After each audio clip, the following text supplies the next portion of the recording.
প্রিয় ভাইয়েরা, আমি বলেছিলাম যে একদল খেয়ে গিয়েছে আর একদল খাওয়ার জন্য রেডি হয়ে আছে। তো কোনো দল এটা নিয়ে কোনো কথা বলল না। আপনারা এটাকে নিজের গায়ে যে মাখালেন, এটা ঠিক হয়নি। আর এই জাতীয় বার্তা যখন আমরা দেই, তখন যদি আপনি বলেন যে পারলে রাজনীতিতে আসেন, পারলে দল করে দেখান, এটা হইল? তো যশোরের প্রোগ্রামের এক ভিডিওর পেছনে আমাদের কিছু দিনী ভাইরা 6 বছর আগের এক অডিও ব্যাকগ্রাউন্ডে জুড়ে দিয়ে বিভ্রান্তি ছড়ানোর জন্য সোশ্যাল মিডিয়াতে ছড়িয়ে দিয়েছে।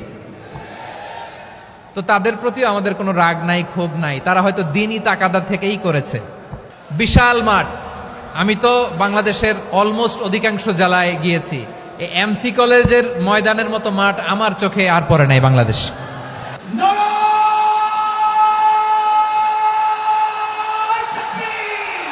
দাওয়াতের ময়দানে আছে মুমিন প্রাণে আল্লামা সাঈদীর উত্তরসূরি। আজ হারি আজ হারি আজ হারি মিজানুর রহমান আজ হারি। সিলেটের আলিয়া মাদ্রাসার যে ময়দান, সেখানে দীর্ঘ 33 বছর 34 বছর সরাসরি কোরআন থেকে তাফসির করে আপনাদেরকে শুনিয়েছেন এই ভূখণ্ডের তাফসির জগতের কিংবদন্তি শহীদ মরহুম আল্লামা দেলোয়ার হোসেন সাঈদী রাহিমাহুল্লাহ। আমরা আমাদের আল্লামার জন্য দোয়া করি, আল্লাহ তাআলা মরহুম আল্লামা দেলোয়ার হোসেন সাঈদী রাহিমাহুল্লাহর জীবনের সকল খেদমাগুলোকে আল্লাহ তাআলা কবুল করে নিক। ওনার কবরটাকে আল্লাহ তাআলা কোরআনের নূর দিয়ে মোনাওয়ার করে দিক।